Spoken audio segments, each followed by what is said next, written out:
Yeah, it takes a lot of time. Normally, it should have started by this time. It started, sir. It Yes, started recording. recording has started. Yes. Yes. Thank you. Thank you all for joining this session. This is a 12-week session on sustainable engineering. We are with the first session.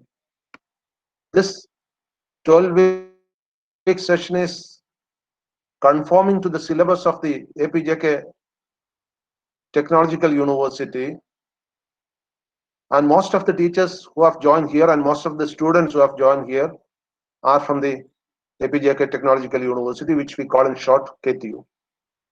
And of course, the PPTs will conform to the syllabus of the subject by the university, but I'll be talking something more at many times based on my experience, based on my knowledge, and based on heuristics.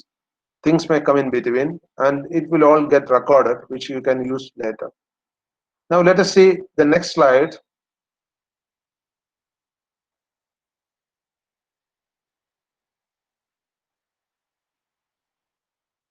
So hope The it's visible to university is all. having this particular objective.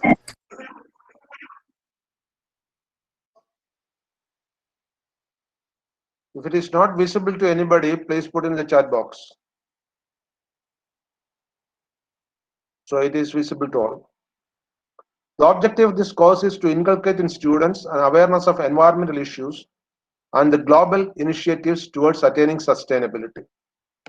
And there are so many course outcomes. These are now very popular in the pedagogical circles. What is CO, what is PO, what is PSO, etc.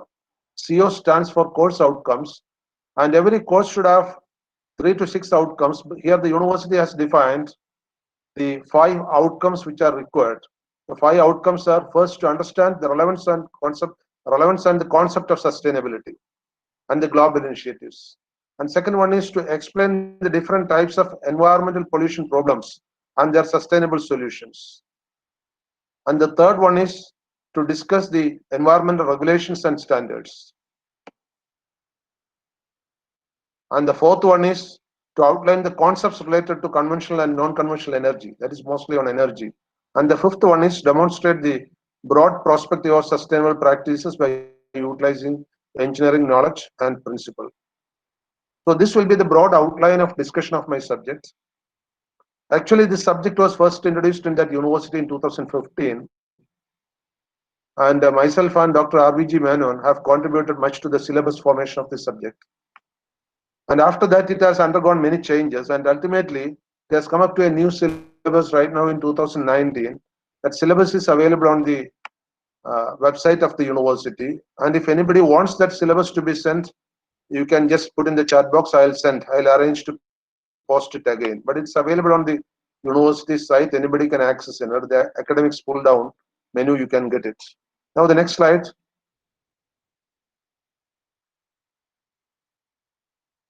This is a very famous definition, the global definition. This definition was formed by the Brundtland Commission appointed by the United Nations in the 80s. I think this definition came out in 1987. What is sustainable development? This is a global definition which everybody can keep in mind. Sustainable development is development that meets the needs of the present without compromising the ability of future generations to meet their own needs. I used to tell a very simple example to my students when explaining this term. Suppose you have got a hen at home, a hen which is giving daily an egg. A very special guest is coming to your home. You can treat the guest in 2 ways, by either by culling the hen and giving a chicken fry or chicken broast, or by taking its eggs and giving an omelette or bullseye. The first one may be more attractive for the day.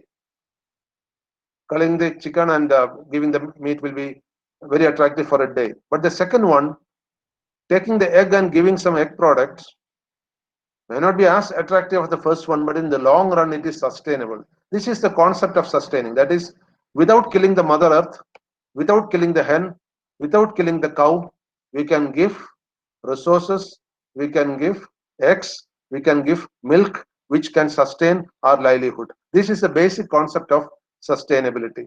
So with this concept, we will move further. Next slide, please.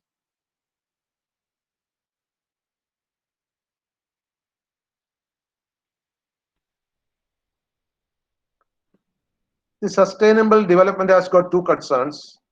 The economic development is there and the social development is there. If you cannot use any resource, suppose there is a hen, you get one egg every day.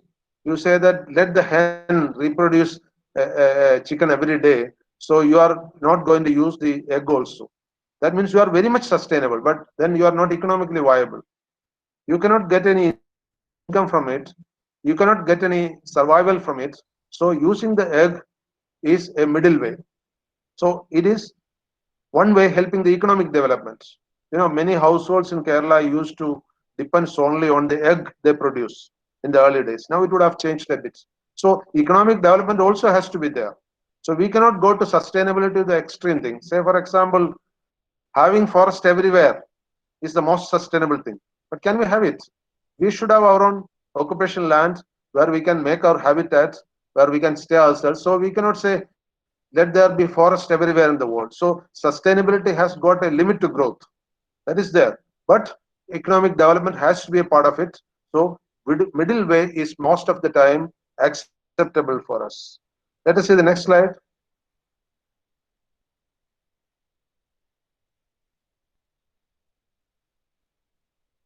One slide you missed in between.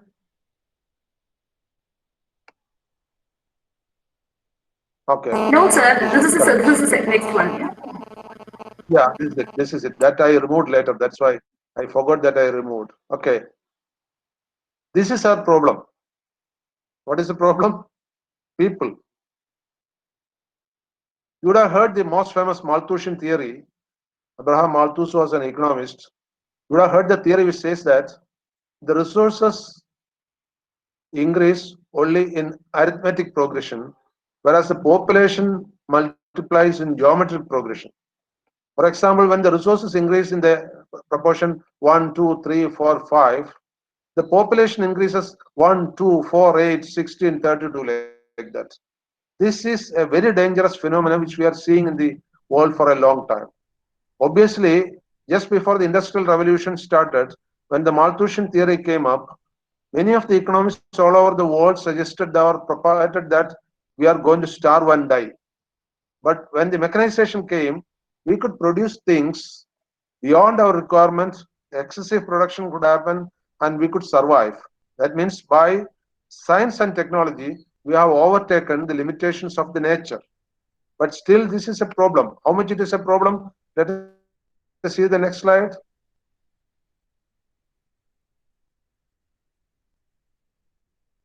This is the rising urban population. In this, India, this is only urban, not total. Total population will be, for example, in India, now the urban population and rural population are equal. Around 63 crores each, India right now. This is 2020. In the graph you see, 2020, it is less than 60, but now we have crossed 63 crores urban population. It is more than this graph. This graph was prepared before 2020, some years back. And see, in 2065, we were supposed to overtake China in urban population. But now the prediction is different. Now the prediction is that in 2035, we may overtake China. So we are going to be the most populated country in the world by around 2035, 2040. People with the richest country in human resource. This graph also is going to be changed by the progression of growth in our country. Okay. So this is our problem now. We have got a lot of people. We have to feed them. We have to clothe them. We have to domicile them. And we don't have resources for that. Say a very simple case in Kerala, we have got nearly 330 lakhs of people. And the entire land available in Kerala is only 3,80,000, 83,000 square kilometers. And if you remove all the forest and rivers and waterlogged areas and all, the per capita occupation land available in Kerala is only 8.33 cents per head. See, so small. So resources are always limited. That's why Gandhiji has said, nature has got everything for man's needs, but not for his greed. We are all greedy. We want resources for more comfort. Okay, next slide, please. This is another problem. Earth is warming up. Last 2 years, we had some heavier rain here in Kerala. Because of the heavy elashes, we would have thought that Earth is cooling down. No, that's only a casual occurrence. Earth is heating up. See the graph? In the next, by the end of this century, compared to the beginning of the century, Earth will have a temperature difference of 4 degree more average. These different curves are estimates by different international agencies. The agency's name is given on the left of that graph, and the graph shows the prediction by that agency. Let us take the average. The average is around 4, means a place which was having a temperature of 40 degree in the beginning of the century will have 44 degree at the end of the century. See, I am talking from Palakkad, where the highest temperature last year used to be 42 degree. If this graph prediction is correct by the international agencies, we may have around 45 to 46 degrees centigrade by the end of this century. Even now, 42 is unbearable. Just imagine when 46 it comes to. This is another fate we have got, which we call very fondly as global warming. It is not warming really, it is heating now. Warming is something, warm temperature is something we can withstand, but hot temperature is something we cannot withstand. And from the warming side, we are going to the heating side right now. Next slide, please.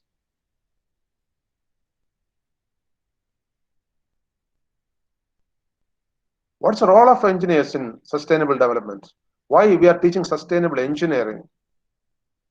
There are roles for economists, there are roles for planners, there are roles for biodiversity experts, but engineers also have a major role. They are the nation builders. They are the builders of science and technology. They are the builders of entire epitomes in the world. So engineers have got a more responsibility than anybody else because they are basically the builders of the civilization. They have to optimize economic returns. Then only the country can have development and GDP growth. They should protect the environment. It's a duty of the engineers to protect the environment. You know that environmental engineering is a branch of civil engineering where they study how to protect the environment, how to keep everything in correct position. And we also have to see, we build the society, we have to see how the human needs, and of course I told needs and greeds are different. At least the needs have to be satisfied, and how the quality of life, see how the quality of life has changed. Till I was the age of 23, I couldn't see a TV in Kerala. Till I was the age of 42, I couldn't see a mobile in Kerala. And now we are dependent on TVs, we are dependent on mobiles, we are dependent on laptops, and the way of life has changed. Who has changed it? Definitely engineers. We cry about electronic waste, e-waste, but who causes it? We only cause it. We make it, we use it, and then we lament over it. This is happening everywhere. Next one, please.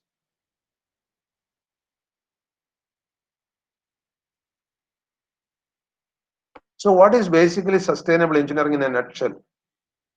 Sustainable engineering integrates technical and non-technical issues. Yes, some issues may be technical, some issues may be traditional, some issues may be sentimental, some issues may be out of jealousy, so many issues may come up. But the engineer's role is to have a compromise between all these issues such that the human life, the human civilization is kept moving forward. And we have to strive to solve the problems for indefinite future. The first definition I told that preserving everything for the future generation is the role of this generation. Tomorrow your children, your grandchildren should not say that you spoiled our earth, you spoiled our culture, you misused our resources. We have to keep it for them. And then we should have a global context for everything. If one finger in your hand is growing, there is something wrong with it. Every fingers have to grow together. That's only balance. So we need a balanced growth. We cannot say that only industrialized nations should grow. The developing nations are not supposed to grow. That is the policy adopted by many of the developed nations right now. When it comes to the exhaust of carbon, which is called the carbon emission, they say that the countries have to control, but they are not ready to control. So there comes a clash of interest in all these things. Then sustainable engineering design should be there. A design which we have now started with what is called frugal design. Frugal design means a design which encompasses the minimum utilization of the resource of the nature.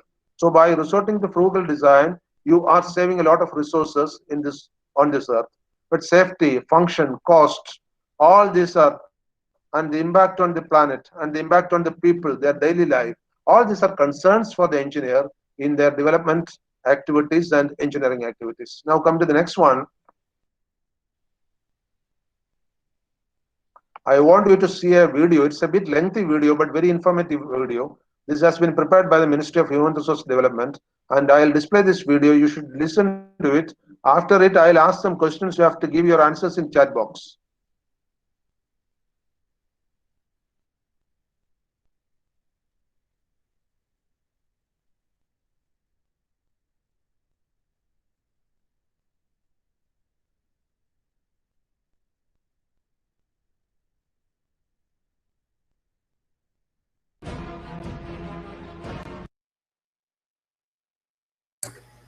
Can you all see the video?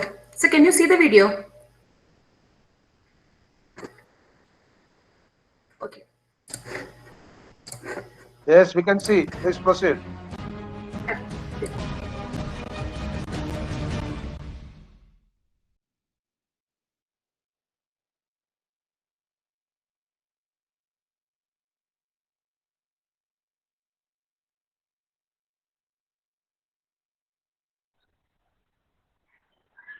Yes, ma'am, കാണുന്നുണ്ട്. Welcome to EPG Pachala. My name is Devisha. I'm a faculty at Tata Institute of Social Sciences, Mumbai. Today we are going to cover the module on sustainable development from the paper Environment and Society. Basically, the module introduces the concept of sustainable development, the history of sustainable development, and the developments that has happened till now. The key discussions for today's class would be on the introduction to sustainable development, history of the concept, how sustainable development is portrayed, sustainability in different spheres of development, Millennium Development Goals and Sustainable Development Goals. Let's start with the introduction of sustainable development. Now, the concept of sustainable development is a result of growing awareness of the global links between mounting environmental problems, socio-economic issues to do with poverty and inequality, and concerns about a healthy future for humanity. The concept has been widely discussed and has a variety of meanings per se. It is accepted by corporate, governments, social activists and environmental activists, and each has their own interpretation on what sustainable development means. More than 100 of the world's largest companies in mining industries, oil and gas refineries, manufacturers of autos, chemical, cement, electricity generation, drugs and biotechnology services such as banking and finance are all members of the Business World Council for Sustainable Development. That is the first aspect which covers a corporate body. Now, many environmental protection organizations, including multinational organizations like WWF, that is the Worldwide Fund for Nature, Greenpeace, etc., are committed to sustainable development. Although they are very critical about the companies who are members of the WBCSD that we had discussed earlier. Organizations and individuals with concerns about environmental and social issues do support sustainable development, but disagree with the outlook of international economic organizations. Let's start with the history of this concept, that is sustainable development. So to motivate countries to work and pursue sustainable development collectively, UN established the Brundtland Commission in 1983. The Brundtland Commission released a report which is known as the Our Common Future, also known as the Brundtland Report, in October 1987, a document which coined and defined the meaning of the term, that is a sustainable development. Now, the definition that Brundtland Commission gave to sustainable development is that the environment is where we live, and the development is what we all do in attempting to improve our lot within that abode. Now, these two are inseparable, is what the definition speaks about. Sustainable development is the kind of development that meets the needs of without compromising the ability of the future generations to meet their own needs. Now let's talk about two main concepts in sustainable development. There are two key concepts. One is the concept of need, and the other is the idea of limitations. Now let's look at the concept of need. The concept of need is in particular, the essential needs of the world's poor people is what covers as a concept of need.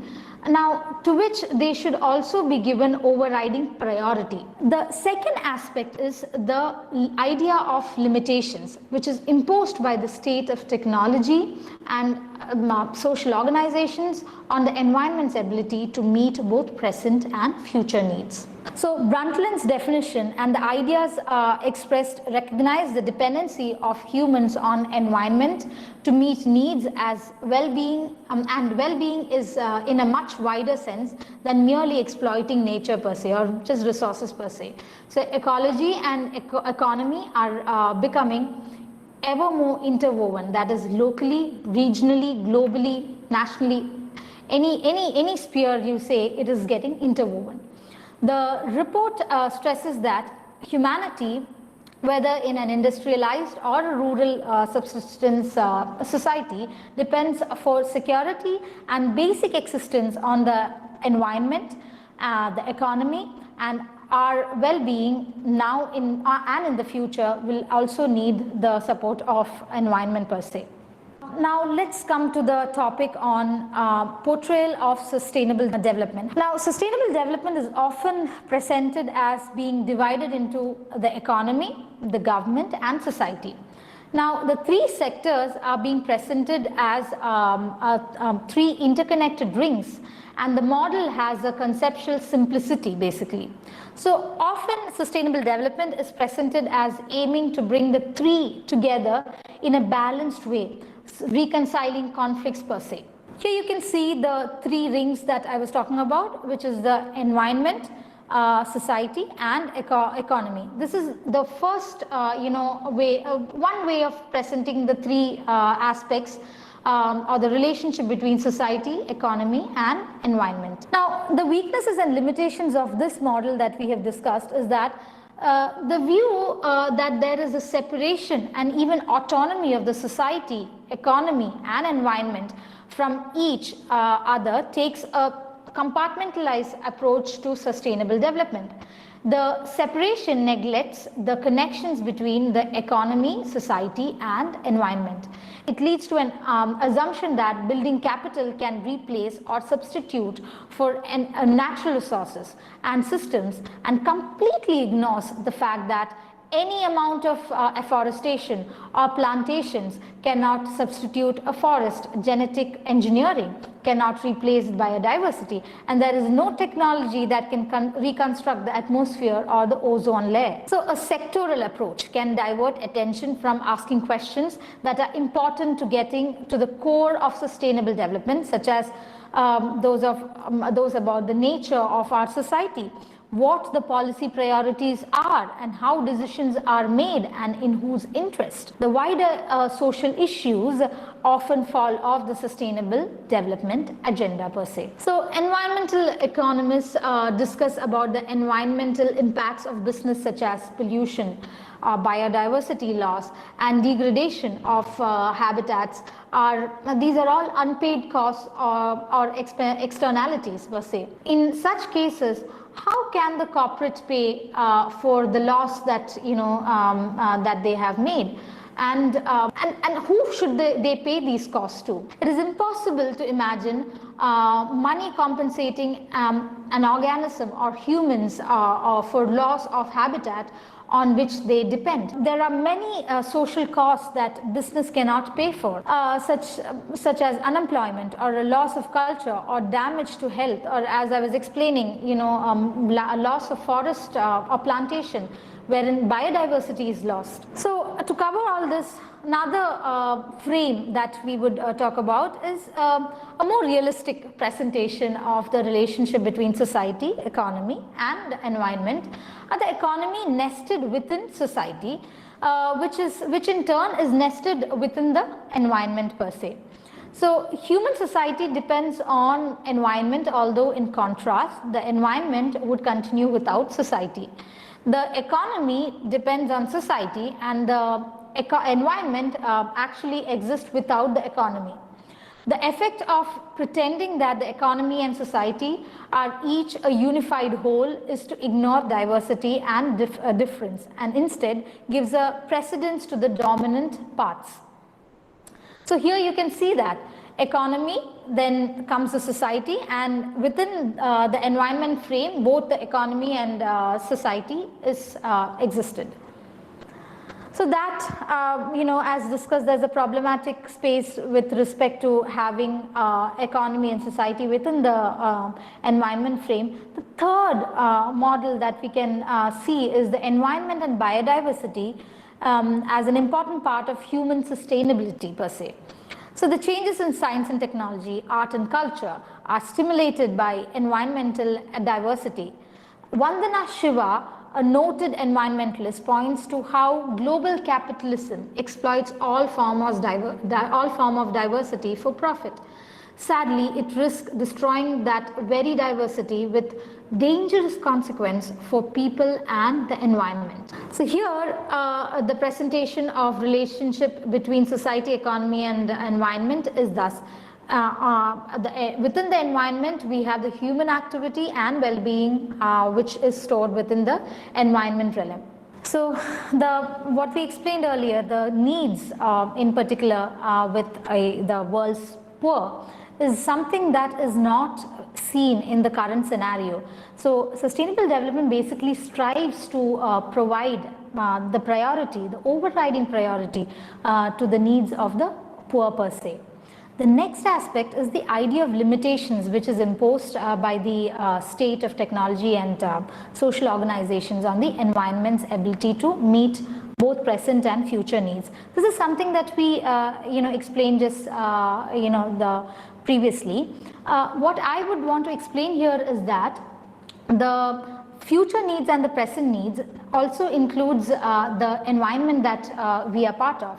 So whatever we consume this at present may not be present in the future if we overconsume it. So again, the sustainability aspect of development is reiterated in this aspect of key concepts that we have already discussed. We've discussed about the relationship between the economy, environment, and society. Now let's move on to the next topic, which is the principles of sustainable development. Hutton in 1999 outlines 5 equity principles.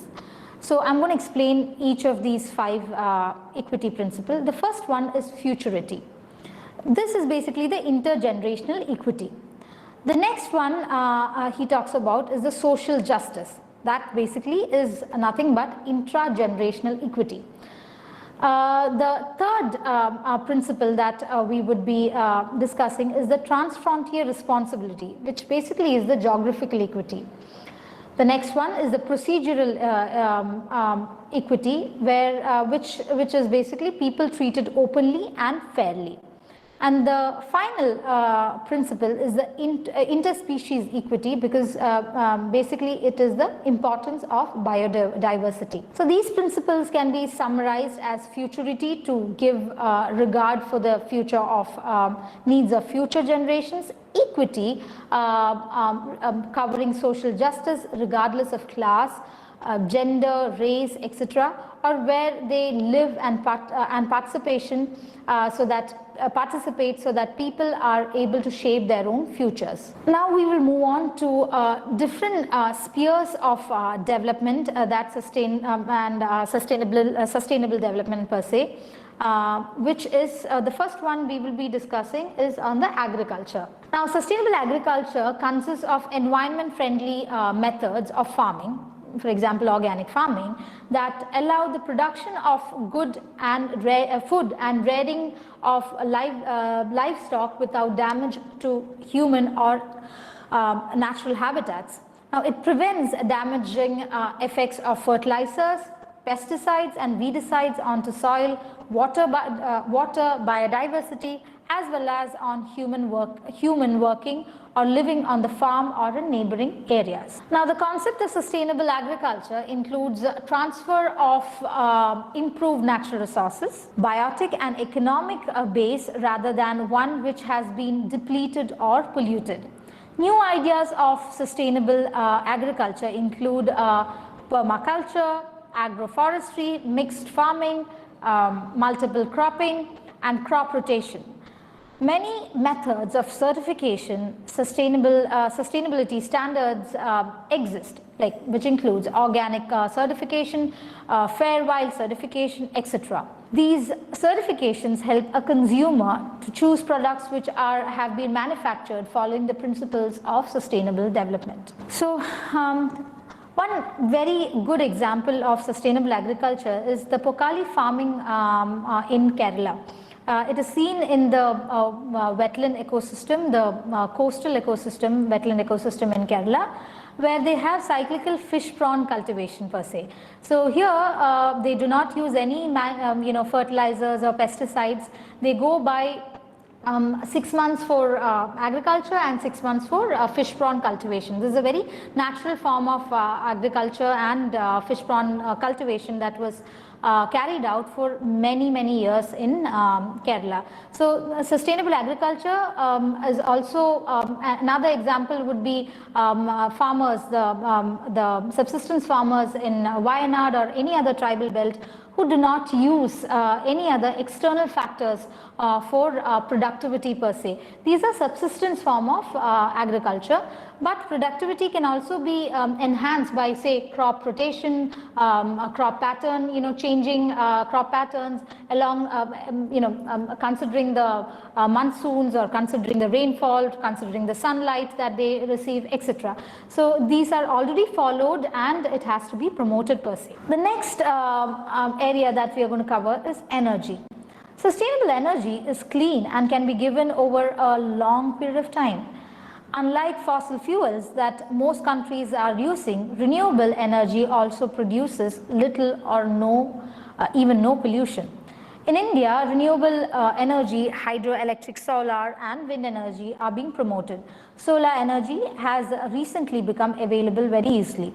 For example, TIS has solar energy which basically gives electricity to most of the hostels that we have. Another example would be the solar panels that are installed in the Cochin airport, the Cochin International Airport. Now, mining for non-renewable resources, sources of energy, fossil fuels, have a direct impact on environment, and as far as environment is concerned, people are a part of it and it impacts us as well. Several communities in Orissa, Chhattisgarh and Northeast India has protested against mining in their regions. Toxicants from coal, nuclear power plants, refineries has threatened health of local communities. So as renewable energy becomes more common, it will provide better social equity to communities. The next area that we are going to cover is the technology. A core concept in sustainable development is that innovative technology can assist humans to meet their developmental needs, and such technology is often referred to as an appropriate technology. This has been an ideological movement originally articulated as intermediate technology by the economist E.F. Schumacher. In his influential work, Small is Beautiful, and today covers a wide range of technologies. Both Schumacher and many modern day proponents of appropriate technology also emphasize the technology as human-centered. So, one example of technology that is used as sustainable technology is solar panels that are used, solar parks that are promoted by Government of India. And also windmills, for example, Tamil Nadu, in Coimbatore especially, they have a lot of windmills that promote sustainable energy, wherein we do not have to use non-renewable resources like coal and hydroelectricity power, and we focus on renewable resources like sunlight and wind. Now we will be covering the aspect which is business. the most broadly accepted criterion for corporate sustainability constitutes a firm's efficient use of natural capital. This eco-efficiency is usually calculated as the economic value added by a firm in relation to its aggregated ecological impact. This idea has been promoted by World Business Council for Sustainable Development, as they are part of that organization. The mainstream environmental groups such as Friends of the Earth, Greenpeace, WWF are largely in the reform group and increasingly has moved towards grassroots activism, and mass protest has been made and even to political lobbying and working with business and government per se. We have covered so far the different spheres of the sustainable development, which includes agriculture, energy, technology, etc. Now we will be covering the Millennium Development Goals. In 2000, after a decade of United Nations conferences and summits, world leaders came together at the United Nations headquarters in New York and adopted the United Nations Millennium Declaration. So the declaration committed nations to have a new global partnership to reduce extreme poverty and set out a series of 8 time-bound targets with a deadline of 2015 that has become known as the Millennium Development Goals. Now, what are the Millennium Development Goals? We'll go one by one. The first Millennium Development Goal is to eradicate extreme poverty and hunger. The second one is to achieve universal primary education, followed by to promote gender equality and empower women. This is followed by the next Millennium Development Goal, which is to reduce child mortality, followed by improve maternal health, combat HIV, AIDS, malaria and other diseases, ensure environmental sustainability, and to develop a global partnership for development. So Millennium Development Goals were indicators that established measurable, universal agreed objectives for preventing deadly diseases, dealing with extreme poverty and hunger, and expanding primary education to all children as development priorities. The legacy and achievements of the Millennium Development Goals per se provide us with valuable lessons and experiences to begin work on the new goals. So the Sustainable Development Goals are an urgent call to shift the world onto a more sustainable path. Now we would be basically covering on the Sustainable Development Goals. The Sustainable Development Goals were formulated at the UN Conference on Sustainable Development in Rio in 2017. In September 2015, the United Nations General Assembly formally adopted the Universal Integrated and Transformative 2030 Agenda for Sustainable Development. And it is a set of 17 Sustainable Development Goals. The objective was to produce a set of universal goals that meet the urgent environmental, political and economic challenges faced by our world today. The goals are to be implemented and achieved in every country from the year 2016 to 2030. These 17 goals build on the achievements of the Millennium Development Goals and replace them includes new areas such as climate change, economic inequality, innovation, sustainable consumption, peace and justice, among other priorities. The goals are interconnected. The success of one goal depends on the other. The Sustainable Development Goals coincided with another historic agreement reached in 2015 at the COP21 Paris Climate Conference. The Sendai Framework for Disaster Risk Reduction, the Climate Resolutions and the Sustainable Development Goals provide a set of common standards and achievable targets to reduce carbon emissions, achievable targets to manage the risk of climate change and also natural disasters, and to have a better comeback after a crisis. Now, Sustainable Development Goals are cover issues that affect all humans and even environment, and is a very important aspect that one needs to look into. The discussion so far, we have completed what sustainable development is. We've also looked into various spheres of sustainable development, the key concept behind sustainable development, the Millennium Development Goals and the Sustainable Development Goals. Now for further enhanced reading, I would suggest you to look into e-text and the e-Pathshala section for resources in that. And I hope that you have enjoyed today's class. Thank you.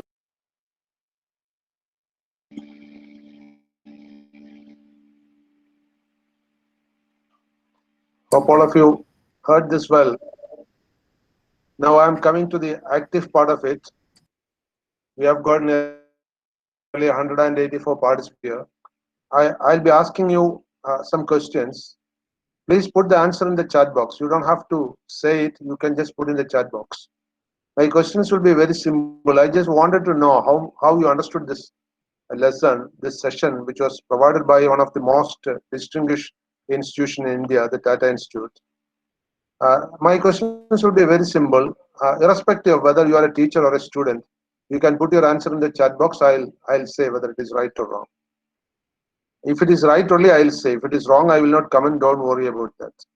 My first question is, what is the popular name for Brundtland report? Or what is the most popular name for Brundtland report? Please put in the chat box. Or what is the other name? Yes. Minnu and Muhammad, Bawa, Shimi Lawrence, Sabirish, all have put our common future. Our common future. That's the name for the Ashwin Raj. So many are coming. Okay. Okay. I thank you. Now I think since I have told it, we need not put further. I'll tell who are the people who have given answer. Neha R, Jemshia Salim, Rajida, Niranjan, Harsha, Anjana. I think you can stop now because I already told the answer. Then Varsha, Santosh, Jijit, Shruti, so many. Srilakshmi M. Nair, Adira Krishnan, Arya RK, Selman, Aparna Diju, Sabiri Shah. All the people have answered well. Prince Vijay. Okay. Now my next question is, you are responding well. I cannot open up the volume because it will be huge interference. Better chat like this. My next question is, what are the three pillars of sustainability? What are the three pillars of sustainability? Please put it in the chat box.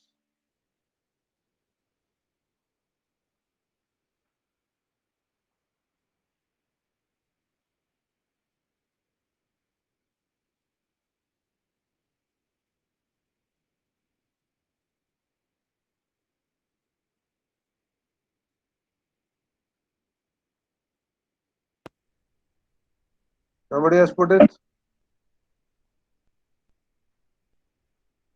Nobody has put it? The three pillars of sustainability.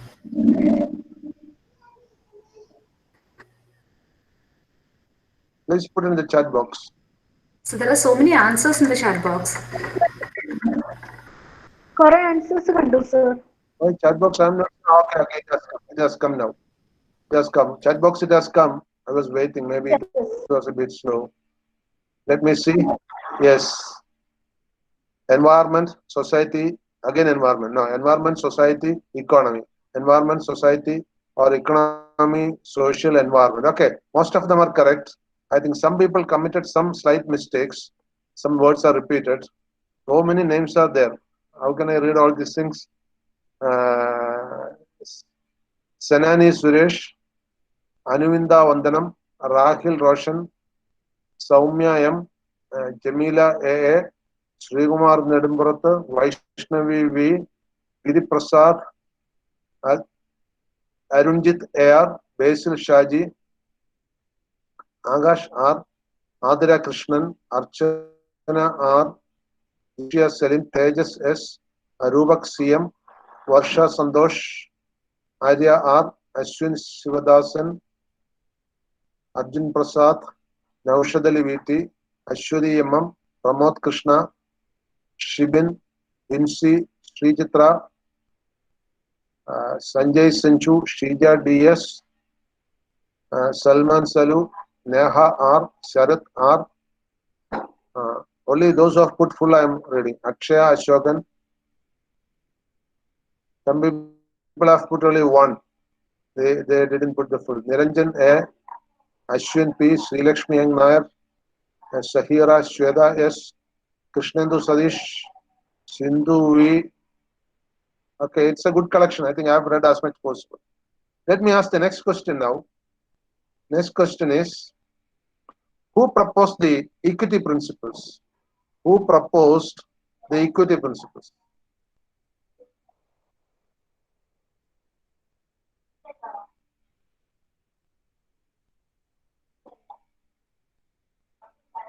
Who proposed the equity principles? No, the equity principle is not Brundtland. Many are writing Brundtland. Wrong. Brundtland, yes.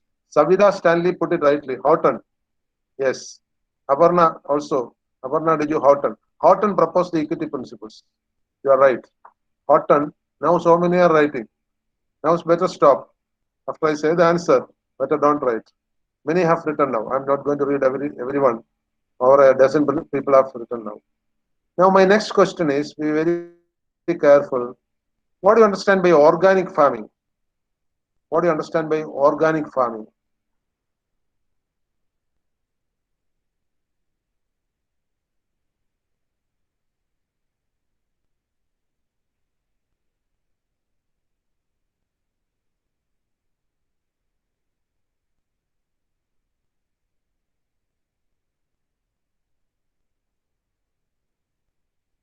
Yes, zero fertilizers, not using chemical fertilizers, farming by environment-friendly methods. Yes, so many. Yes, most of them are correct. So I think now you can stop it. So many have come. Yes, again coming. I think reading it will take a lot of time. My name. I think you can see the names in your chat box. See the people who have posted it. Most of them have posted correctly. It is environment friendly. It is nature friendly. It is without using chemical fertilizers. Don't say without using fertilizers. Biofertilizers can be used. Some people have written without using fertilizers. No, biofertilizers are being used, but chemical fertilizers, pesticides, etc., are avoided. That is it. Okay. Okay, let me come to the next question. So many names are there. I'll read some of the names. Ashwin, Keshia, Anjana, Kiran, Vaishnavi, Adityan, Neha, Adira Krishnan, Varsha Santosh, Sri Lakshmi M. Nair, Giriprasad, Jamila A. Sri Hari, Harsha P. Rohit Bibin, Vishnu Lambos, Arjun Prasad, Inmol Tom, Sindhu V, Yasser Arafat, Savida Stanley, Veena Sajikumar, Akash R, Aparna Diju, Tejas S, Muhammad Bawa, Naushad Ali VT. Yes, so many are there. All are correct. Now my next question, I think better I'll stop with this question because the more questions I'll ask, our time will be very restricted. Next question is, when was the Paris Convention? When was the Paris Convention on sustainability? Which year?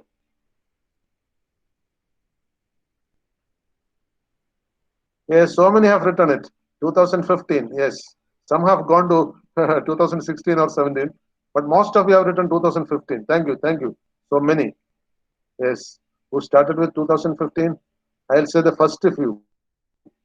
First one is Mary Sunida, Aparna Diju, Shimi Lawrence. Oh, Shimi Lawrence mistaken. Arsha P, Arjun Prasad, Sona C, Akshaya Ashogan, Ashwin U, Arya R, Giri Prasad, Kiran Kumar, etc. etc. I think questions I'll stop by this. I tested this to see whether you listened properly. It was a 27 minutes video. Out of all the videos I checked, that was the most comprehensive and prepared by the government. MHRD has published it. That is why I have given it. Now, Bindu, please come up with the PPT again. Sure, sir. I'll do Please it now. present the PPT. Sure.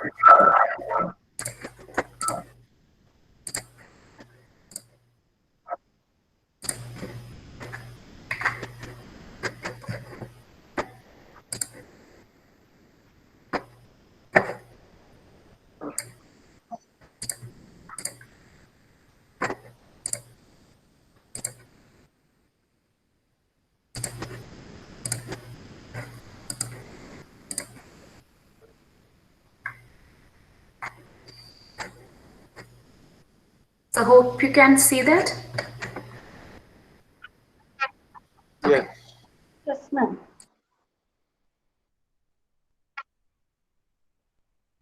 Again, chat is coming. Yes. Okay, that is regarding, they can see it. Yes. We are all seeing it.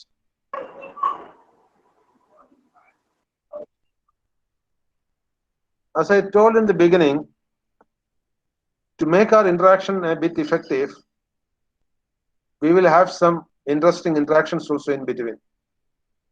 This is the first exercise which I am giving. And it is not a tedious one, it's a very funny one. You all know that in Malayalam calendar, our birthday is associated with a star. For example, I was born in the star Kartiga. In Tamil, you call it as Kritika because some Tamil Nadu participants are also here. So all of you have a star. And that star, we call it is associated with a planet, Navagraha. But all the planets in the Navagraha are not just planets; they are also stars sometimes. And for each star, suppose you are born in a particular star, whether it is Ashwati, Bharani, Kartika, Rohini. As per the Malayalam calendar, you have a plant in your name, a plant which belongs to your. For example, my plant is Atti. You would have heard sometimes Atti, Itti, Arayal. They are three types of banyan trees. So my plant is Atti. Similarly, that star will be associated with an animal. That star will be again associated with a bird. That means this plant, this animal, this bird. And in Hindu religion, there is a deity also. There is a god or goddess associated with that star. These are all assigned. These are, if anybody do not know this, you can find it from the internet. You just give the Malayalam calendar and star. You can find, just give your date of birth, exact date of birth. You will get all these things. Similarly, you have a neighborhood. You have a neighborhood, so many plants are there, so many animals are there, so many insects are there. And you have a microclimate.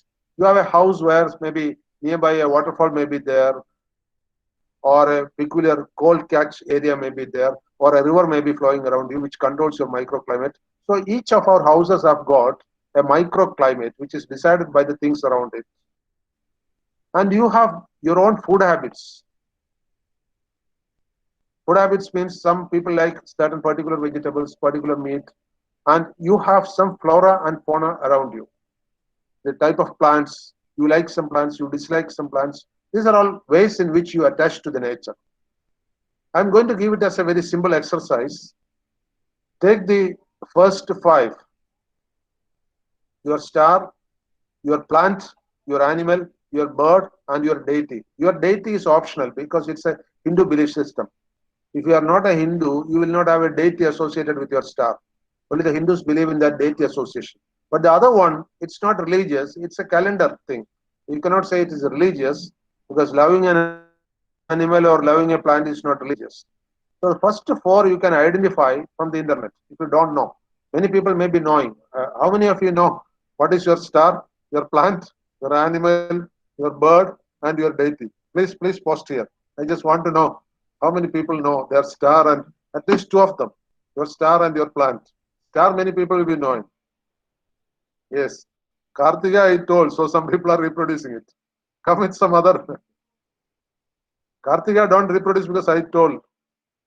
Veda has got the same star. Okay. So the star Kartika will have plant Ati and the animal is God. Anyway, I'm not going to that. Anybody else know? Punardam, bamboo and cat by Ashwati. Okay, good. Then baby Tessie, star Mageram, animal snake. Good. Sruthi, star Chodi, plant Nirmarudu. And Arya, Tiruvadira, palm, dog. Okay, good. Now stop chatting. Now it is an exercise for you. You have got a WhatsApp group, each category. The students and the teachers attending this program have their own WhatsApp group. We have made that group. Students in one group and the teachers in another group. Post your star there. All of you post your star there. Need not post your name or anything else. Post your star there. Then everybody with the same star should make a small group, and they should make a PPT of that star, the plant of that star, get a photograph of that plant, showing clearly how that plant will look like, the animal of that star, take a photograph. You can get the photograph from the net itself. But if you have a, say, for example, your plant is jackfruit tree, and you can take a photograph from your front yard, take it like that. Take a live photograph. And then your bird, if you can say, suppose your bird is duck, you can take the photograph. Normally the birds are wild birds. You can take a photograph and make a PPT. That PPT will be made by one group. Say for example, all the people having Ashwati as a star will get one PPT, one slide only. And all that slides we are going to show in the next week. You post all that slides in the group. Bindu or Prabha will, there are two people coordinating your program. Prabha is an assistant professor in the mathematics department of Ahilya School of Engineering and Technology, and Bindu is actually in charge of marketing in the Ahilya institutions. She is in charge of the academic marketing of Ahilya Group, but she is also teaching in the Ahilya School of Ahilya School of Engineering and Technology because she is specialized in business administration. So both these people will be combining it and will make us one presentation. We will show within 10 minutes next session. Next class we will show within 10 minutes this PPT. So this PPT is not going to be a singular effort, all with the same star. You just post your star, then you can group. One among the star make the group. Let us see who is the leader. But in that PPT, you should write the names of all the people who made it. One person can get the photograph. One person can take the photograph of a plant or a photograph of its flower, something related to it. Then another person can get the photograph of the bird, combine it and make into a single PPT. Not much. The same slide, you can have the bird, the plant, the animal, and the star, and the names of. That is enough. Okay. So that is your first exercise. It is an assignment for all, for the teachers and students. Students also have to do the same thing. We have got a good number of students here. They group themselves not by posting the star here. Now no more posting here because so many chats have come up. You better post in your WhatsApp group your star and then combine it. This is your exercise which should be sent or which should be posted in your group within 5 to 6 days so that our teachers can combine it and then make it. That PPT can be made into a presentation of so many say slides. Maybe suppose 27 stars are there, 27 slides will be there. Okay, and 27 slides for the staff group and 27 slides for the student group. And we will just pass it, just showing say 5 seconds per slide we can show so that within 1 minute some how many some 12 slides a minute. So maybe 10 minutes I can finish off that. Okay, that is your first exercise. Don't miss it. Also, please ensure that all the people with the same star. Don't worry about what is your religion or what is your faith. We are not questioning any of those things. That is why I told deity. Only those who want can add the deity. There is no compulsion because deity is basically Hindu deity. I don't know whether such deity is there in any other religion. To my knowledge, only Jews had such a concept. But whether they have defined everything, I'm not sure. In the period of the pharaohs, there used to be such a faith system, which I'm not sure. So if you have it, I think Jews may not be there in this group also. If you have such a thing, you can think of it. Okay. Now come to the next slide.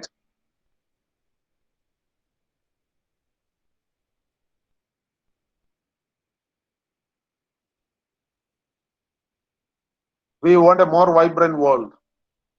So far, we were discussing about what are our problems, what is the concept of sustainable development, but we have to overcome all these things, and that is a basis for sustainable engineering. So now we are starting our discussion with what is to be done in sustainable engineering. Please come to the next slide.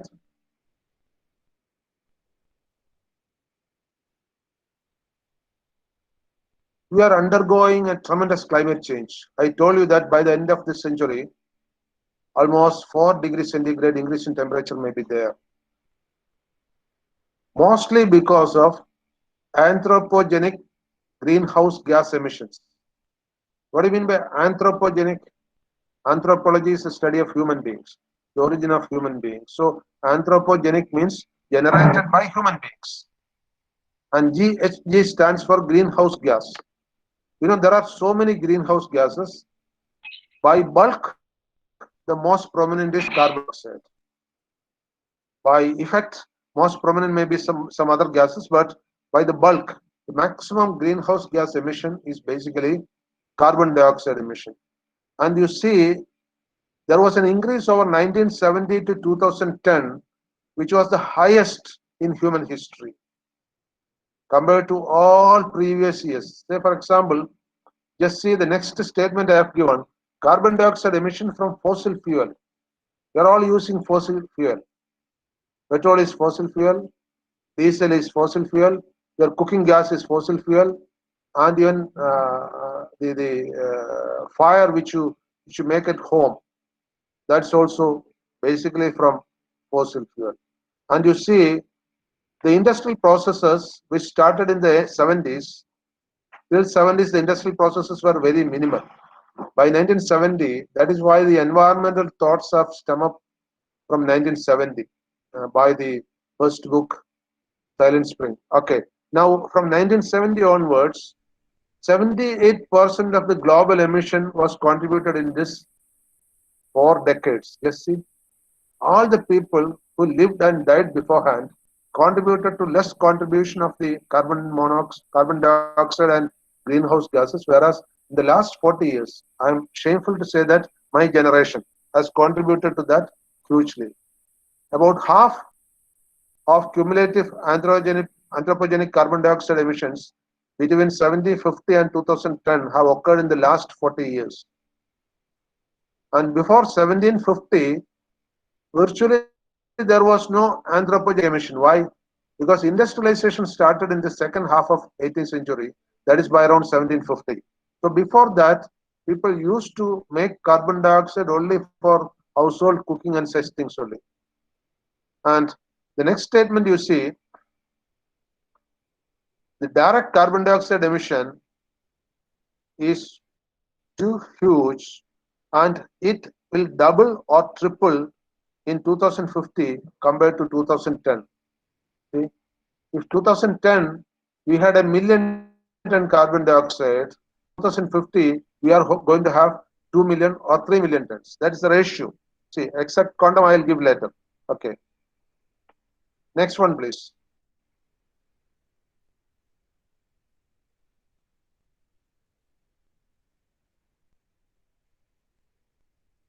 Let us see the physical science basis.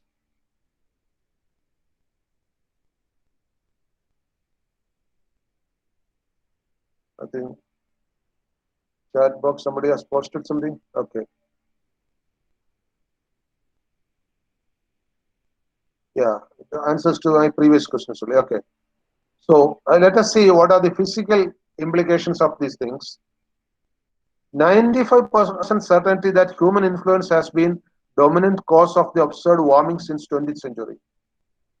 Nature also contributes to warming and cooling. That is there. For example, nature itself will die one day. I want everyone to be aware that this nature is not forever. It will die.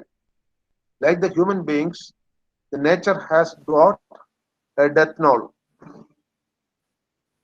You know, we are not sure how this earth was formed. By carbon dating, we have identified that the earth was formed 450 crores of years back, but no assurance. And the human being in our present form, we call ourselves as a species called Homo sapiens. The Homo sapiens are only 1 to 2 lakhs years old. So if you take the cosmic calendar, if we take the entire age of the cosmos, entire age of the universe as one day, 24 hours, or if we take better as cosmic calendar takes us 1 year, we take 1 year as the entire lifespan of the universe is supposed to be around 1,800 crores of years old. 1,800 crores of years old is expectation. But Earth is around 450 crores. It's almost, it is proved by carbon dating techniques. Universe age, we don't know. Also, how the universe was formed, we are not sure. There are so many theories. The cloud theory is there. The Big Bang theory is there. Rigveda starts with the concept of formation of the earth. Rigveda starts with the slogan, Nasadasina Sadasitadani Nasi Dragyono Vyoma Paroyat. Means in the beginning, sky was there, but nothing was visible. Water was there, but not visible as water. That means everything was there, but everything was invisible. This is what Rigveda says. Nowadays, the cloud theory also states like that. There was something in the universe, maybe an electron mix, maybe a charged particle plasma group, whatever it is. There was nothing, but everything was there. Maybe in that form, the universe generated 1,800 crores of years back. But in this earth, if you take 1,800 years as 1 year, the human being is only 8 minutes old. Rachel Carson has calculated that if the universe is around 1 year old, the human being is only 8 minutes old. See, we are the most newcomers on the world. That is why Waika Muhammad Bashir, in his funny story, has written, we are not the righteous owners of the righteous owners of the earth are the insects which you see, the reptiles which you see, the birds which you see, the animals which you see, because they are your forefathers on this planet. Now, from 1950s onwards, there is unprecedented change in the climates because from 1750 onwards, we have been dumping so many things into the atmosphere, and it started to manifest back. It started to retaliate by the second half of 20th century, that is by around 1950, and now we are suffering it. For example, earlier we used to say 40 degrees centigrade is a very high temperature at Palakkad. Now, last year when it came up to 42, it has broken the history, and maybe by the end of this century, it becomes 45 or 46. We say this is the highest. Like the rain, last 3 years we are getting excessive rain in Kerala. 2 years back, the once in a lifetime flood happened. Those who have studied hydrology or water resources engineering will be knowing that we expect once in a lifetime flood, maybe in a century once. But this century, it is predicted that once in a lifetime flood may occur many times. So these are all man-made disasters. Please come to the next slide.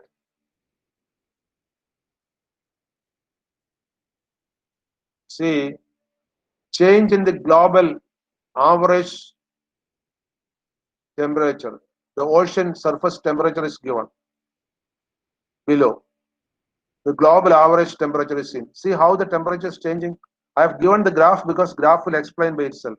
Even if you cannot read the value, and this excessive warming has started from the beginning of 20th century. Now we are in the 21st century. 2000 onwards, we are in the 21st century, but this started from the 1900s. And see that curve shows clearly how the global temperature is going up and how the sea surface temperature is going up. And the sea level has risen very much. It is observed that in the last century, the sea level has risen by 20 centimeters. And there may be somebody from Alappuzha district here. Actually, I was born in Alappuzha district. In Alappuzha district, almost 1/3 of the area is below sea level. That means the salt water can anytime, the brine water can anytime enter that area and make the soil unfertile. And this has happened many times also in history. And in the last 1 century, the seawater going up by 20 millimeters is a big implication. It's not a small thing. 2 centimeters is not a small thing as far as seawater level is concerned. Now the next slide.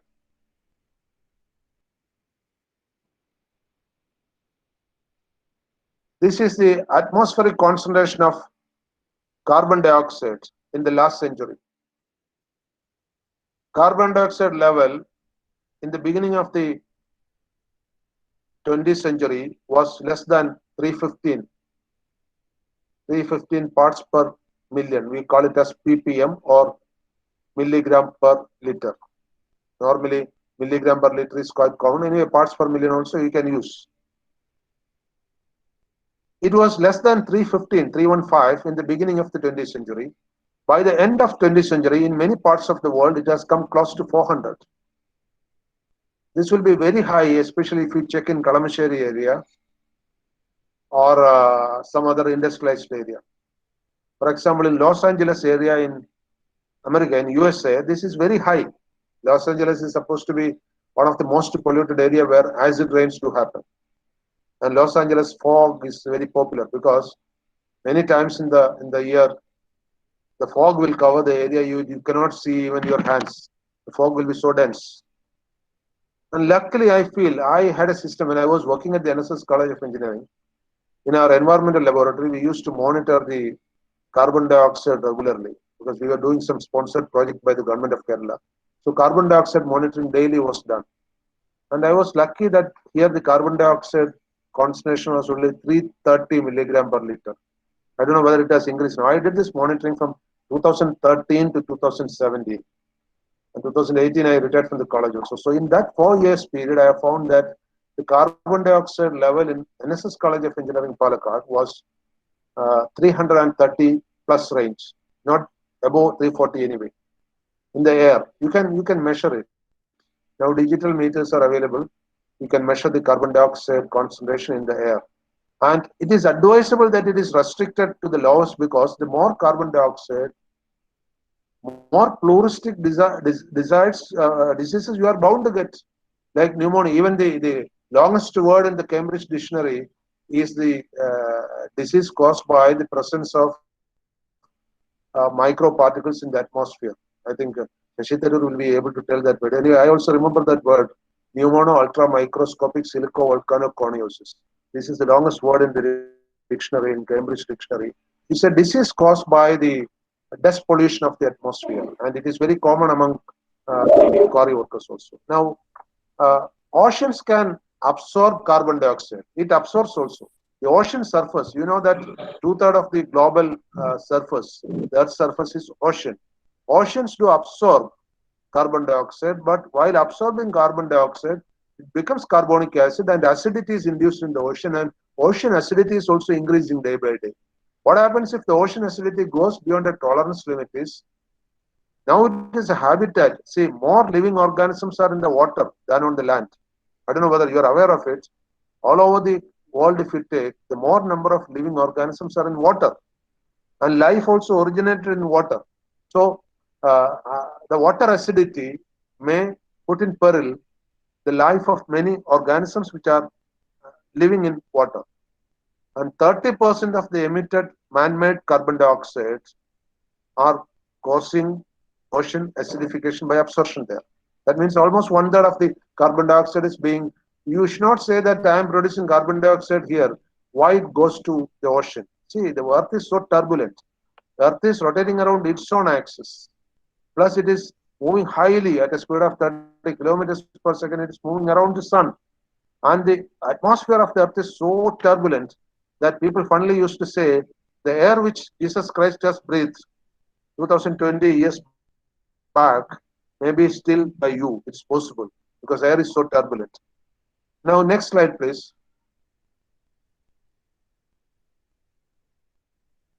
Now, this slide I have given, I'm not going to each and every one. This slide gives the trends in greenhouse gas emissions by different human activities. All the activities, I think it will be difficult for you to see one by one. To see the activities one by one, anyway, record will be sent to you. All these activities, the greenhouse gas emission are related to that, and of course, mostly carbon dioxide. You know that almost 99% of the greenhouse gases produced on the Earth's surface is carbon dioxide because human activities are mostly connected to carbon dioxide. The other gases like methane, it's there, then chlorofluorocarbon are there, but they are all very limited, not like carbon dioxide in abundance. Next slide, please.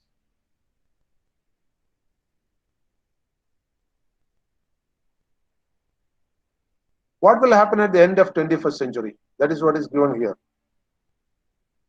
It is very likely that the length, frequency, and intensity of warm spells or heat waves will increase over most of the land areas.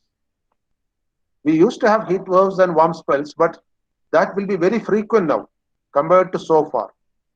Then, in some scenario, a 1 in 20-year hottest day may become 1 in 2-year event. This may be for hottest day and rainy day. For example, Wayanad, Tirunelli in Wayanad is the place where the highest rainfall in India has occurred. When I was a student, we used to study the highest rainfall was Cherrapunji in Assam. Now Cherrapunji is not in Assam. I think it is now in Meghalaya or Mizoram. I think it is in Meghalaya. Now Cherrapunji is there. But except for a day, all other days the highest rain was in Cherrapunji. All other years also. But once Tirunelli broke the record. Now that 1 in 20 year or 1 in 40 year record may change. Now the warmest day, the hottest day, the heat wave day, and similarly the most precipitation day. Precipitation means rainfall. It's a technical term used for rainfall. Rainfall in hydrology is called as precipitation. So even the highest precipitation day may be once in 2 years, like that. It can change. Whereas throughout my lifespan up to say 40 years, Cherrapunji was holding number one. Then only Tirunelli took over it. But now it will be taken over by within a year or so. It may be taken over by some other record. It's possible. Next one, please.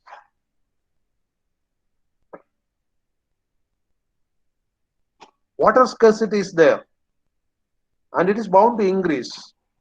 Obviously, you will be surprised to listen that Kerala is getting much less rainfall from Rajasthan compared to Rajasthan.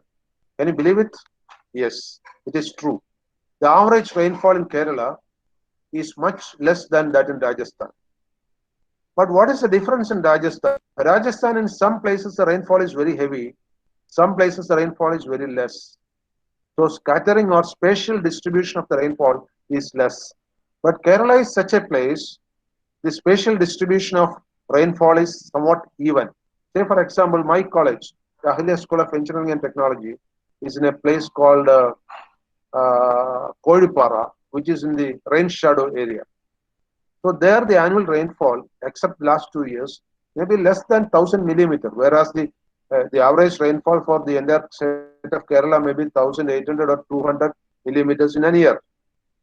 So even there it is that much there. But in Rajasthan there are some places where the average rainfall per annum is even less than 100 millimeters. That is why we say Rajasthan has got a lot of deserts. So don't think that we are plenty in water. Keralites are lucky only from one point of view. Here the rainfall is not concentrated. We get an even distribution everywhere. That is it. So the sea level will rise, temperatures can increase, coastal intrusion, that is happening now. Even Shankamukham beach has been taken away by the sea.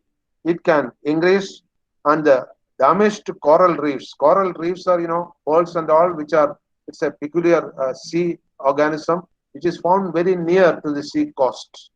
And the sea coast intrusion may result in the coral reef being lost. Okay, next one, please.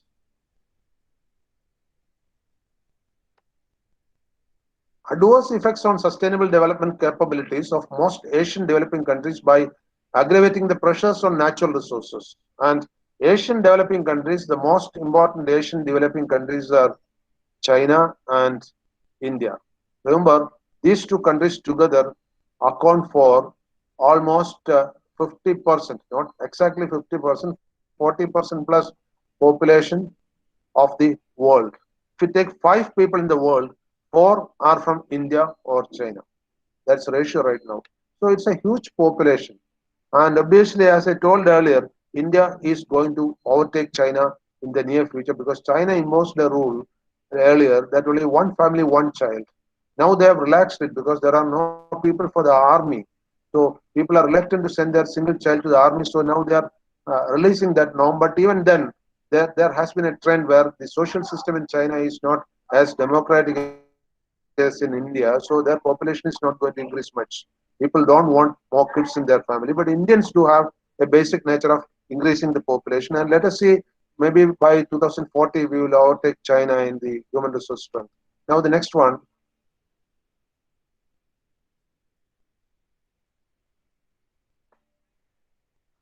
This climate change is obviously going to bring so many impacts.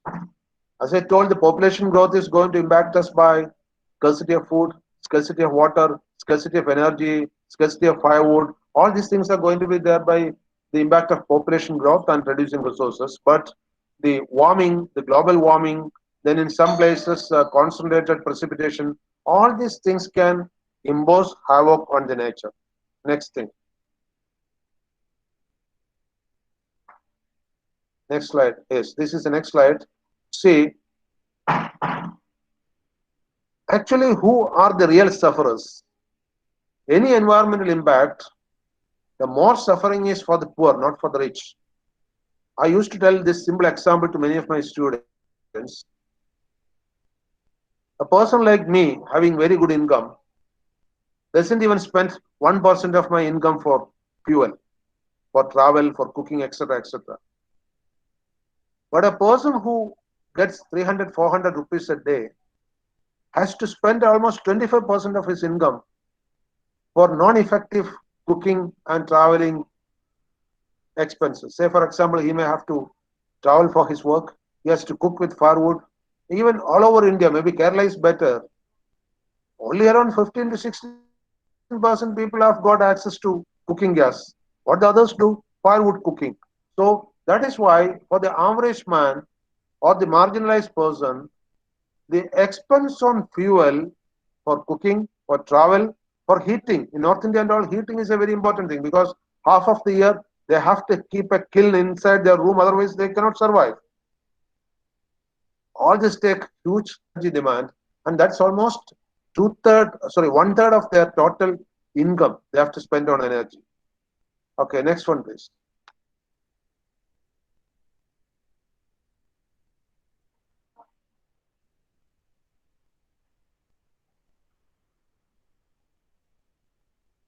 Now, this is where we have to think of sustainable technology. You can see there two lines, one with red color and one with blue color. The red color implies that if you are not using any sustainable engineering, you are using non-sustainable engineering, how much will be the GDP of your nation, gross domestic gross domestic product? That implies the living standards of the people, the income to the nation, the expenditure capacity of the nation, that is indicated by that green color line, if you are not at all sustainable. And that blue line indicates, that red line indicates non-sustainable. That blue line indicates if you are resorting to sustainable measures, how much will be the reduction in gross domestic product, the GDP, that may be imposed? See, it is very marginal. That means you can save the earth at a very less cost. That is its meaning. You can serve the earth at a very less cost, and we must save. So, for petty profit, we should not spoil the world. That is the implication of this graph. Next one, please.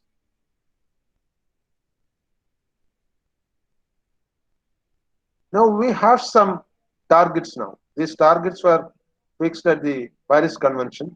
By 2050, reduce the GHG emission, especially carbon dioxide emission, 40 to 70% lower than what is in 2010.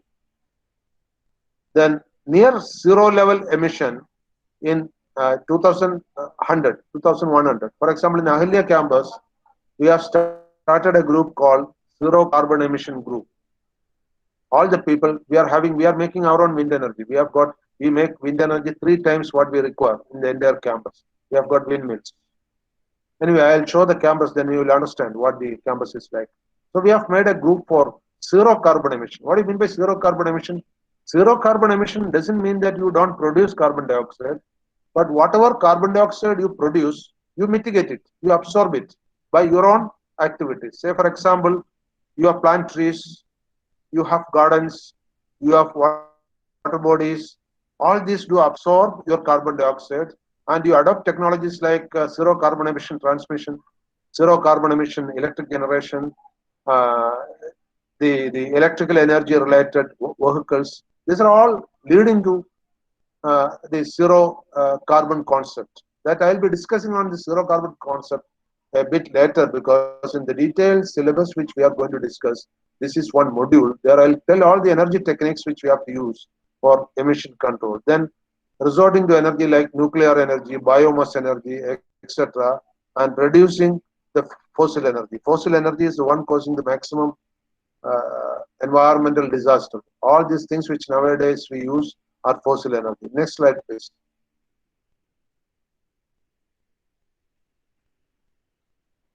You see, carbon dioxide, how it can be reduced. You cannot avoid producing carbon dioxide. If you avoid producing carbon dioxide, you cannot eat food. Because you know that the food synthesis in the plants only can make food. You can only cook food. The manufacturing of food can be done only by plants, none by animals. So plants cook food from carbon dioxide. Carbon dioxide plus water gives carbohydrate. But the catalyst required are sunlight and air, that is oxygen. And so carbon dioxide we cannot stop producing. But if the carbon dioxide you generate is somewhat equal to the carbon dioxide you absorb, then we can come to a balanced situation. That is what is called the carbon dioxide sequestration cycle, where what you produce is absorbed or utilized by your own activities. Next one, please.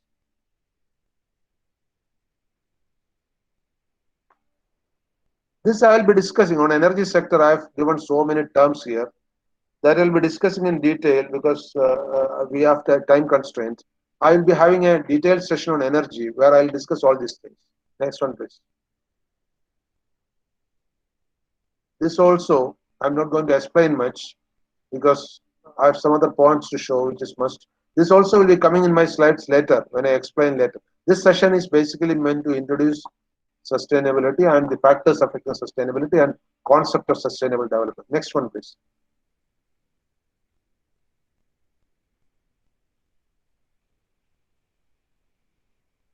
We have to see that a stable climate is an essential factor for SD. SD stands for Sustainable Development.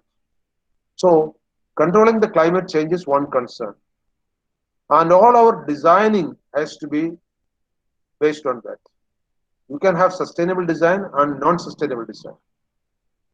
An engineer who is concerned with the longevity of the earth should design to sustainable design concepts.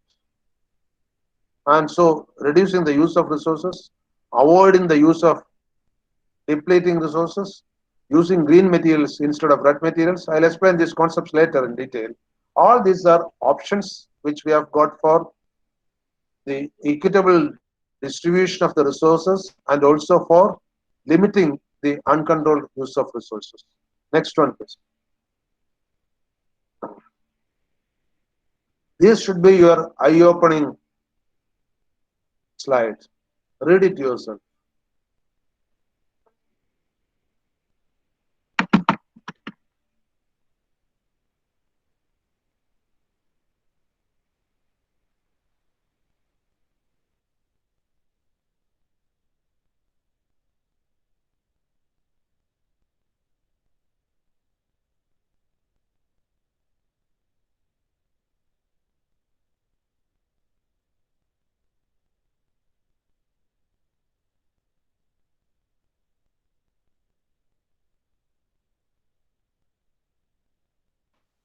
I think you have read it.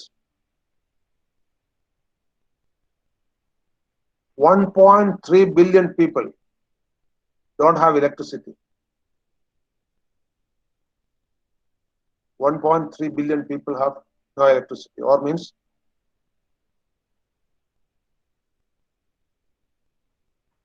out of that 360 million live in India. That is in India, 36 crores people don't have electricity. We have got a population of around 135 crores. In that, 36 crores means 1/4 of the Indians don't have electricity. Maybe Kerala is an exception where we have electricity everywhere, except in some inaccessible areas. 2.2 billion liters of kerosene is burned each year. You know, billion is how much? Billion. This is American billion, which is a million. 1,000 million is billion. In the British unit, a million is a billion. But this is American system where a billion is 1,000 million. About 5.5 tons of carbon dioxide emitted to the atmosphere by burning kerosene alone.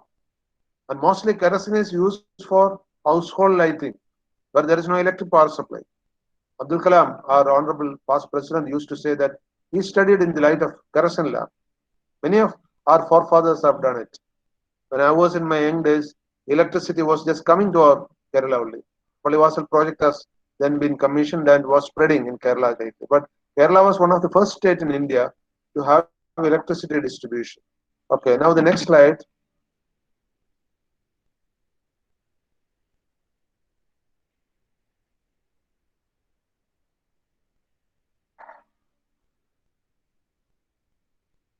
Be careful about this statement. This is where engineers have to contribute. A technological society has two choices. First, it can wait until catastrophe failures expose systemic deficiencies, distortion, and self-deceptions. Secondly, a culture can provide social checks and balances to correct for systemic distortion prior to the catastrophic failures. This is what Mahatma Gandhi said. And whether we should wait for catastrophe to occur or not, it is our choice.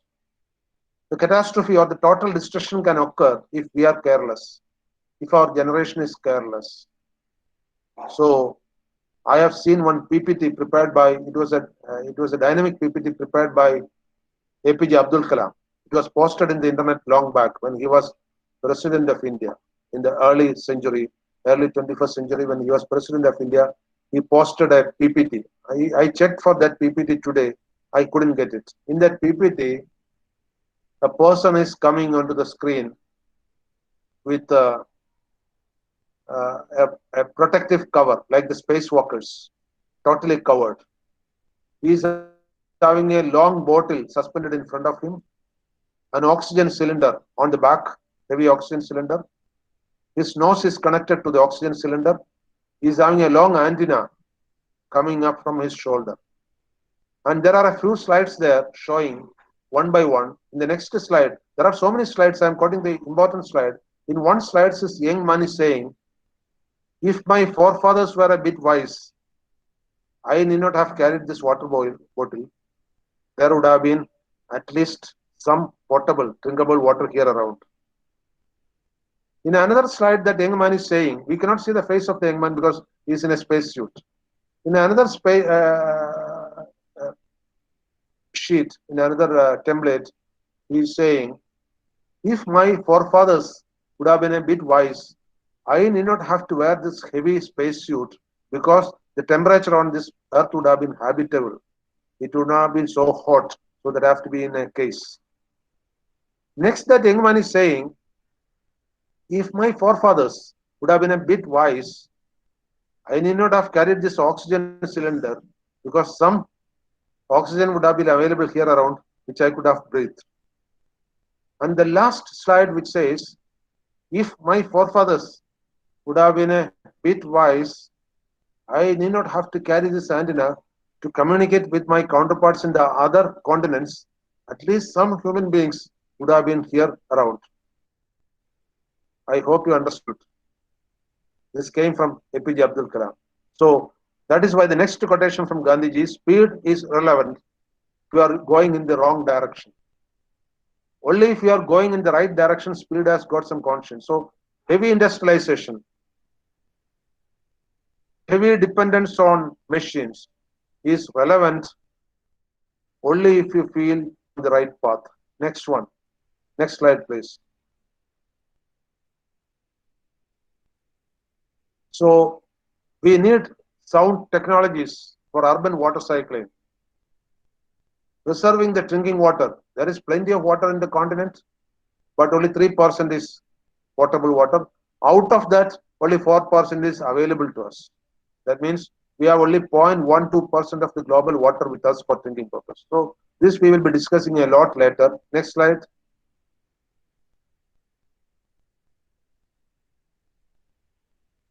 Rainwater harvesting. How to store the rainwater. Why I told this is, I'll be showing a small video of a campus, the greenest campus in the state, which is fully depending on rainwater harvesting. Next one, please. Now, this is what I just wanted to show a small video, 2 minutes video. I'll give a small explanation to this. This is the campus where I am working now, Ahilya Health Heritage and Knowledge Village. We are having 10 educational institutions in our campus, including Engineering College, even IIT Palakkad, and 4 big hospitals, the biggest heritage museum in the state. So many theme gardens, including rock garden, bamboo garden, flower gardens, all these things. It's the biggest campus in Kerala. And 20 years back, I was the first consultant to that campus. 20 years back, how the campus looked like, I'll show you. Then we made rainwater storage system. How it looks like now, I'll show you. After that, I'll show you a small video of 2 minutes duration, how the campus looks like now. So it is a best example of sustainable engineering. And I am very happy that I've been the first person to get associated with this sustainable motive. And that is why after my retirement, I have gone back to that campus. So now we will show the photographs first, and then first photograph will be the first, barren land. Only some rare coconut trees and palmyra trees were there. This is that photo. You see, this was like some bushes and it was a rain shadow area, no rains there. Very rarely rains used to come. It is under the Chittoor Farka of Palakkad district where rain is insufficient always. But if you store all the water, rain is not insufficient. That you can see from the next photos, which is a present condition. See the next photo. This is a lake in the campus which man made. 10 such lakes are here. In our campus now, 10 such lakes are there, big lakes. And if all these lakes are storing for 2 years, we have got water stored. Next one, another view, the lake again. Yes. All man-made lakes. There were no lakes earlier.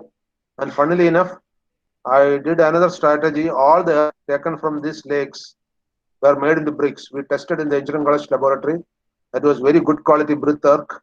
All this have been made into brick, and that brick was used for the hospital construction at that campus. Now we will show a video how the campus will look like now. It is a video taken by a drone so that you can enjoy a view around the campus as an example for a sustainable campus, which is man-made totally.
So I feel that you had the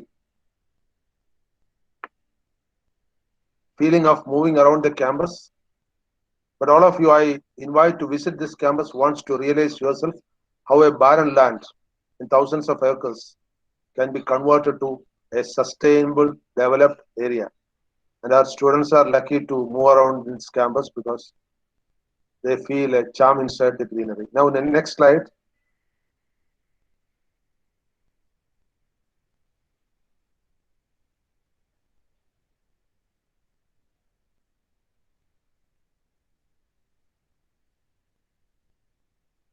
Yes, I wanted to specifically show this slide because my numbers and email ID are there. Any query related to this, other than that is discussed here, you can post to them. Better in WhatsApp because don't unnecessarily call the numbers. Any query related to this. Now we have got almost 10 to 12 minutes now left. That is for question answer session. Any question you can put only in the chat box because I don't want intermingling sounds to interfere. You can put any question on the chat box. I am ready. If I know the answer, I'll share with you. Otherwise, I'll just learn it and tell you the next time. Okay, it is your time now. Please put on the chat box. I can see it here. Is population a problem? It's the first question. That is the only problem. All this pollution, all this resource crunch, all this environment is a novel by Dan Brown by name Inferno. In that novel, the villain is a Jew called Sobrist. Sobrist is saying that the world is cursed because of the population, so I want to reduce the population. So he invented a virus, and at the end of the novel, he lets out into the public that virus. That virus will multiply, just like the coronavirus. That virus will multiply immediately. And Sobrist says that only 1/3 of the population will remain on the earth. Because he says that any virus comes, see in COVID virus, only 10% of the people will be affected by COVID, it seems. 90% will be resistant, they won't be affected. Similarly, 2/3 of the population will not be affected, only 1/3 will remain, and that way the population of the world can be reduced to 1/3, and that will solve all the environmental and ecological problems of the world. That is the story in that novel. That is real also, but what the virus he released is only a story part, but his concept is correct. Population is a major devastating element, and all these environmental issues, sustainability issues have come up only because the population explosion is there. Otherwise, we may not have thought about this now. Any other questions, sir? Can you say about the evolution of sustainability? Evolution of sustainability development or sustainability? Evolution of sustainability means how a thing can evolve as sustainable. That is evolution of sustainability. A thing evolve as sustainable if it can have a slow and steady growth. Say for example, the slowest growing tree in the world is what is called sequoia. Sequoia tree is not in India. It's a US tree. It's available in the American continent. The sequoia tree, I think it is mostly in South America. Sequoia tree has got a lifespan of nearly 4,000 years, longest living tree. But it grows very slowly, not even an inch per year. If it grows an inch per year, it will become 4,000 inches. So it's very slow growing.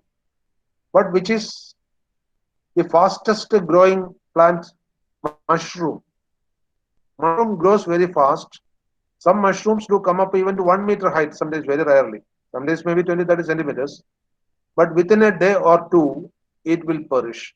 So sustainability always invites slow growth, slow and steady growth without harming the environment. That is what is required. Then the next question is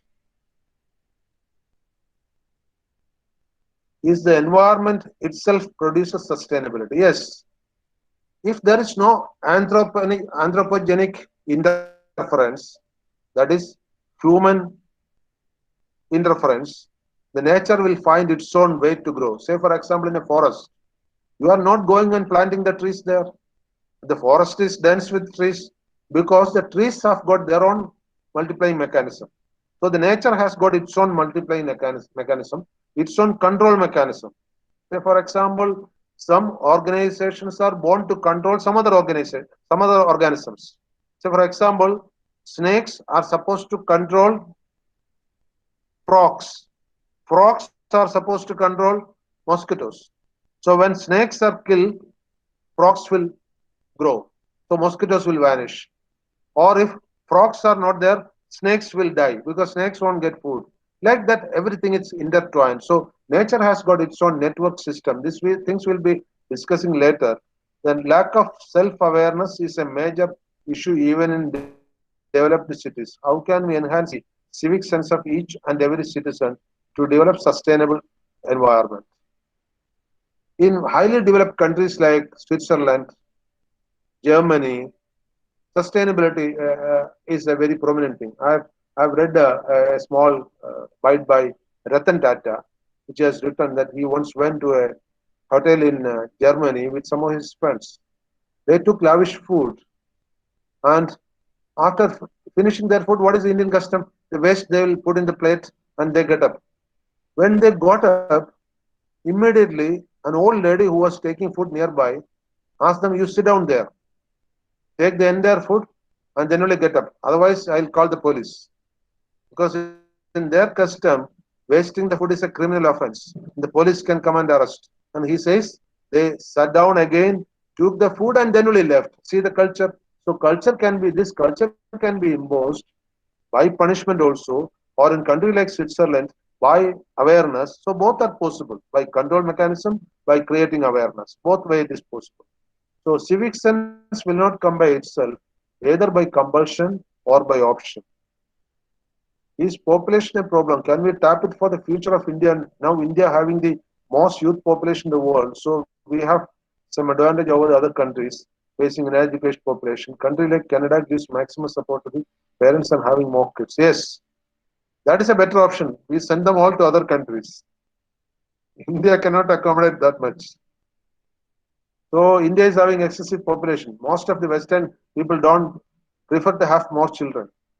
Except in the Middle East Asia, the number of offsprings for people are very less because delivering a child, taking care of the child, grooming the child, growing the child, many of the parents don't like to have in the West. Even one child is a luxury for many of them. So India doesn't have such a concern. And in India, especially women feel proud that they are the mother of so many children. In some of the countries like Germany, if you are having more number of children, you are given awards. But such people are not available. But in India, such an award is, say, my grandmother was having 10 children. So if such award is given, I think I've heard about people having 15, 16 children like that. So Indian culture favors that. So we are having more children. And I think they can go to other countries and we can spare the manpower. Okay. So feedback link, you can share the feedback link now. Prabha, you can give the feedback link so that we can get the attendance and feedback. Then, so what are the challenges in achieving sustainable development? First challenge is awareness. If human beings Sir, are feedback well aware, idav. feedback, Sir, feedback you link will be attendance link കൂടെ giving what? ഗ്രൂപ്പിൽ ഇടുന്നുണ്ടാവും sir ഗ്രൂപ്പിൽ ഇടാം. Okay, sir. Okay, in the group you will be giving. Okay. But it is Yes, better sir. to give it here so that you know that people are present here. It is better the feedback form you can give here, so that they have to wait here till the end. That will be the better thing. Okay. Yes, sir. അതെന്താണെന്നറിയോ Put അതിൽ it sir here. Email I ഡിയുടെ Instead കാര്യം of കൂടെ putting in the WhatsApp group. Okay. അതുകൊണ്ടാണ് sir. Okay. Anyway, next session onwards, better put the link here Okay, sir. Okay. so that ഞാൻ we can ensure that they are all here in this session. Okay, sir. ഇത് prepare ചെയ്ത് വെച്ചിട്ടുണ്ട്. ഇത് കഴിഞ്ഞ Yeah, you can prepare and put it here itself. No problem. Okay, sir. Okay. Okay, you can copy that link out here in the chat box. Put Okay, in the sir. chat box. It's Okay. almost 3-4 minutes more. Put in the chat box, they'll reply it. Okay, sir. Okay. Sir, I have a request. Even after the presentation is over, Yes, Sir, I'm sorry to interrupt you. I have a request here. The participants who Yes. have participated for the FDP here, I will email the link of the WhatsApp group to them, the invitation, so they can join the WhatsApp group. There are 113 people who registered for it, but only 68 to 70 have joined the WhatsApp group, the Training Sustainable Engineering group. So I will email it to all of them. It will be Right. good if they can join the so your communication will be much easier because we have 11 more classes left. Okay, 11 more classes left, and we insist on only 75% attendance for giving the certificate. So Okay. if one class is missed, it's not a big issue. We can send this recording to them. Only Okay. thing is, send this recording to them saying that when they come in the next class, they should learn this and come. And Okay. the assignment also Okay. they have to do. Okay. And see, if they join the WhatsApp group, it will be easy for us to circulate the link, the joining link. Right. Let them join. Everybody should join Okay. the WhatsApp group. You can send the group invitation. Sure, sir. Yeah. Thank you. No other questions are there? We have some more time left, I think. How many minutes left? Only 2 minutes left, but any question you can just give. I think some people have left also. Anyway, we should have a record of who are attending, and attendance we have to be very strict about.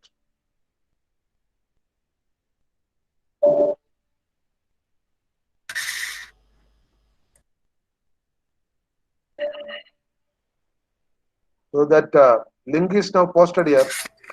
You can give in the feedback form. Yes, sir. So your External attendance will be. participants are requested to Yeah. fill this link, sir. Yeah.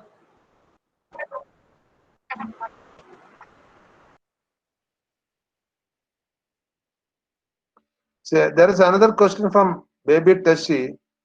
Which among the MDGs is more important? MDG stands for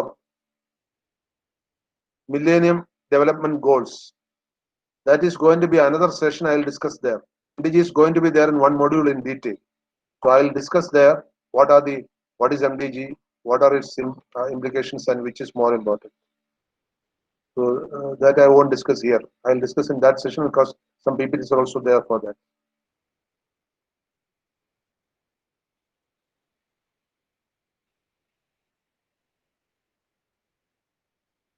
Okay, so now it is, our time is up. I'm leaving, Hello. but others leave only after that feedback form is completed. Sir, ഞാനിത് ഗ്രൂപ്പിൽ So വന്നിട്ട് thank you all for joining this session. Okay. Okay sir. Okay then, I'm just leaving. Thank you all. Good night. Prabha ma'am, are you there? പറയും. Okay. അത് ആ ഫോമിലെ designation field is set as number എന്ന് പറഞ്ഞിട്ടൊരു ഇത് വരുന്നുണ്ട് ma'am. അപ്പൊ അതിന്റെ അത് one of the participant has posted here. അപ്പൊ അതിന്റെ ഇത് മാറ്റേണ്ടി വരും. ടെക്സ്റ്റ് എന്നുള്ളതാക്കേണ്ടി വരും. ഞാൻ നോക്കിയിട്ട് ചെയ്യാം മാം. ഓക്കെ. എനിവേ ഞാൻ പുതിയൊരു ഇത് ഗ്രൂപ്പിൽ ഇടാം മാം. ഓക്കെ. Okay, അല്ല ഇതൊന്ന് ചേഞ്ച് ചെയ്താൽ മതി. So that if somebody is filling now, if we make a change in our form, they'll be automatically able to do it. Okay ma'am. Let me see. So participants, you can